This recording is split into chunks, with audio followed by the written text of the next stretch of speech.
ಓಂ ಶ್ರೀ ಗುರುಭ್ಯೋ ನಮಃ. ಫ್ರೆಂಡ್ಸ್, ಎಲ್ಲರಿಗೂ ನಮಸ್ಕಾರ. ಹರ ಹರ ಮಹಾದೇವ. ಪ್ರೀತಿಯ ತುಲಾರಾಶಿಯ ಆತ್ಮೀಯ ಬಂಧುಗಳೇ, ವಿಡಿಯೋಗೆ ಒಂದು ಲೈಕ್ ಮಾಡಿ, ಹರ ಹರ ಮಹಾದೇವ ಅಂತ ಕಮೆಂಟ್ ಮಾಡಿ. ತುಲಾರಾಶಿಯವರ ಬದುಕಿನಲ್ಲಿ ಶಾಂತಿ ಮತ್ತು ಸಮೃದ್ಧಿಯ ಹೊಸ ಅಧ್ಯಾಯವನ್ನು ತೆರೆಯಲಿದೆ. ತುಲಾರಾಶಿಯವರೇ, ನಿಮ್ಮ ರಾಶಿಯ ಚಿಹ್ನೆಯೇ ತಕ್ಕಡಿ. ಅಂದರೆ ಎಲ್ಲವನ್ನು ಕೂಡ ಸಮತೋಲನವಾಗಿ ನೋಡುವ, ನ್ಯಾಯವಾಗಿ ಬದುಕುವ ಮತ್ತು ಎಲ್ಲರನ್ನ ಪ್ರೀತಿಸುವ ಗುಣ ನಿಮ್ಮದು. ಆದರೆ ಕಳೆದ ಕೆಲವು ತಿಂಗಳುಗಳಿಂದ ನಿಮ್ಮ ಬದುಕಿನ ಆ ತಕ್ಕಡಿ ಏರುಪೇರಾಗ್ತಾ ಇದೆಯಾ? ಎಲ್ರಿಗೂ ನ್ಯಾಯ ಕೊಡಿಸುವ ನೀವು ಇಂದು ನಿಮಗೆ ಆಗ್ತಿರುವ ಅನ್ಯಾಯವನ್ನು ಕಂಡು ಮರುಗ್ತಾ ಇದ್ದೀರಾ? ಪ್ರೀತಿ ನೀಡಿದ ಕಡೆಯಿಂದನೇ ತಿರಸ್ಕಾರ, ಪ್ರಾಮಾಣಿಕತೆ ತೋರಿಸಿದ ಕಡೆಯಿಂದನೇ ಅಪವಾದ, ಇವು ನಿಮ್ಮನ್ನು ಒಳಗೆ ಅತೀವವಾಗಿ ಕಾಡ್ತಾ ಇವೆಯಾ? ತುಲಾರಾಶಿಯವರೇ, ನೀವು ಶಾಂತಿ ಪ್ರಿಯರು. ಜಗಳ ಮನಸ್ತಾಪಗಳಿಂದ ದೂರ ಇರೋದಕ್ಕೆ ಬಯಸ್ತೀರಾ. ಆದರೆ ವಿಧಿಯ ಆಟ ಹೇಗಿದೆ ನೋಡಿ. ನೀವು ಯಾರನ್ನು ಅತಿ ಹೆಚ್ಚು ನಂಬಿದ್ದೀರೋ ಅವರೇ ನಿಮ್ಮ ಮನಸ್ಸಿನ ನೆಮ್ಮದಿಯನ್ನು ಹಾಳು ಮಾಡ್ತಿರ್ಬೋದು. ಮನೆಯ ಜವಾಬ್ದಾರಿ, ಕೆಲಸದ ಒತ್ತಡ ಮತ್ತು ಆರ್ಥಿಕ ಸಂಕಷ್ಟದ ನಡುವೆ ನೀವು ನಿಮ್ಮನ್ನೇ ಮರೆತೋಗ್ಬಿಟ್ಟಿದ್ದೀರಾ.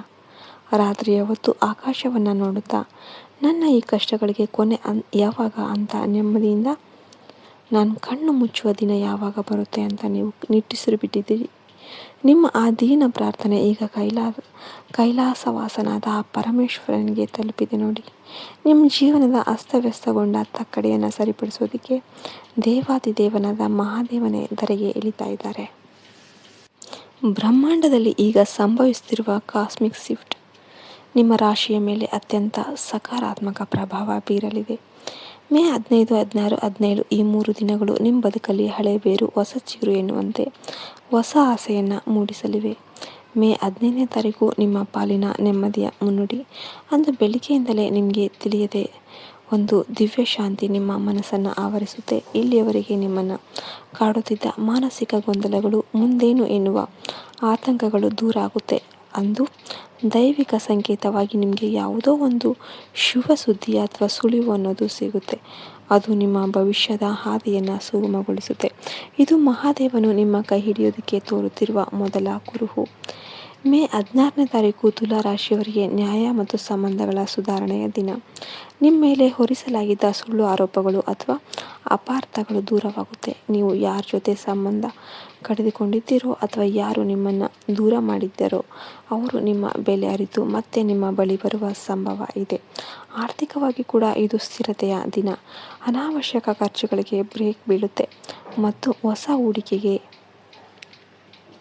ಅಥವಾ ಹಣದ ಉಳಿತಾಯಕ್ಕೆ ಒಂದು ಸರಿಯಾದ ಮಾರ್ಗ ಗೋಚರಿಸಲಿದೆ. ಸಮಾಜದಲ್ಲಿ ನಿಮ್ಮ ಗೌರವ ಮತ್ತು ಘನತೆ ಹೆಚ್ಚಾಗಲಿದೆ.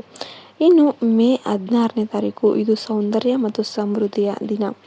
ಮೇ 16ರಂದು ನಿಮ್ಮ ಜೀವನದಲ್ಲಿ ಒಂದು ದೈವಿಕ ಪವಾಡ ಸಂಭವಿಸುತ್ತೆ. ಬಹುಶಃ ನೀವು ಬಹಳ ಕಾಲದಿಂದ ಕನಸು ಕಂಡಿದ್ದ ಒಂದು ವಸ್ತು ನಿಮ್ಮದಾಗಬಹುದು ಅಥವಾ ಮದುವೆ, ಸಂತಾನದಂಥ ಶುಭ ವಿಚಾರಗಳಲ್ಲಿ ನಿಮಗೆ ಯಶಸ್ಸು ಅನ್ನೋದು ಲಭಿಸಬಹುದು. ಮಹಾದೇವನು ನಿಮ್ಮ ಮೇಲೆ ಏಕೆ ಒಲಿದಿದ್ದಾನೆ ಅಂದರೆ ನಿಮ್ಮಲ್ಲಿರುವ ತಾಳ್ಮೆ ಮತ್ತು ಸೌಜನ್ಯ. ನೀವು ಎಷ್ಟೇ ನೋವಿನಲ್ಲಿದ್ದರೂ ಕೂಡ ಇತರರ ಮೇಲೆ ಕಿರ್ಚಾಡೋದಿಲ್ಲ, ಯಾರ ಮನಸ್ಸನ್ನು ನೋಯಿಸಿಲ್ಲ. ನಿಮ್ಮ ಈ ಸಂಯಮವೇ ಇಂದು ಮಹಾದೇವನ ಅನುಗ್ರಹಕ್ಕೆ ಪಾತ್ರ ಆಗುವಂತೆ ಮಾಡಿದೆ. ತುಲಾರಾಶಿಯವರೇ, ಶುಭ ಕಾಲ ಬಂದಾಗ ಮೈ ಮರಿಬೇಡಿ.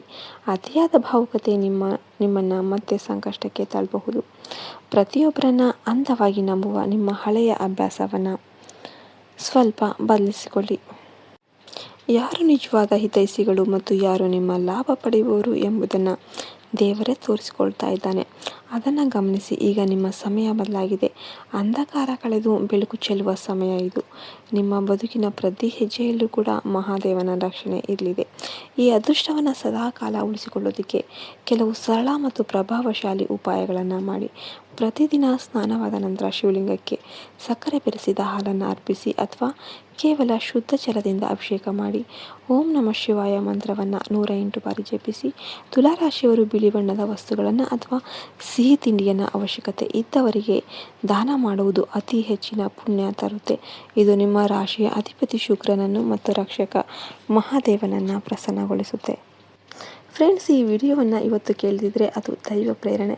ನಿಮ್ಮ ಕಣ್ಣೀರಿನ ದಿನಗಳು ಮುಗಿದಿವೆ, ನಗುವಿನ ದಿನಗಳು ಆರಂಭವಾಗಿವೆ. ಆ ಪರಮಶಿವನ ಮೇಲೆ ನಂಬಿಕೆ ಇಡಿ. ಈ ಸಂದೇಶ ನಿಮ್ಮಲ್ಲಿ ಆತ್ಮವಿಶ್ವಾಸ ಮತ್ತು ನೆಮ್ಮದಿ ತುಂಬಿದರೆ ಇದನ್ನು ನಿಮ್ಮ ಆಪ್ತರೊಂದಿಗೆ ಶೇರ್ ಮಾಡಿ. ನೀವು ಮಹಾದೇವನ ಭಕ್ತರಾಗಿದ್ದರೆ ಕಮೆಂಟಲ್ಲಿ ಭಕ್ತಿಯಿಂದ ಹರ ಹರ ಮಹಾದೇವ ಅಂತ ಬರೀರಿ. ನಿಮ್ಮ ಬದುಕಿನ ತಕ್ಕಡಿ ಸದಾ ಸುಖ ಮತ್ತು ಶಾಂತಿಯಿಂದ ಸಮತೋಲನದಲ್ಲಿ ಇರಲಿ ಅಂತ ನಾವು ಹಾರೈಸ್ತೇವೆ. ಜೈ ಹಿಂದ್, ಜೈ ಭಾರತ್ ಮಾತೆ. ಹರಿ ಓಂ ತತ್ಸತ್. ಸರ್ವೇ ಜನೋ ಸುಖಿನೋ ಭವಂತು.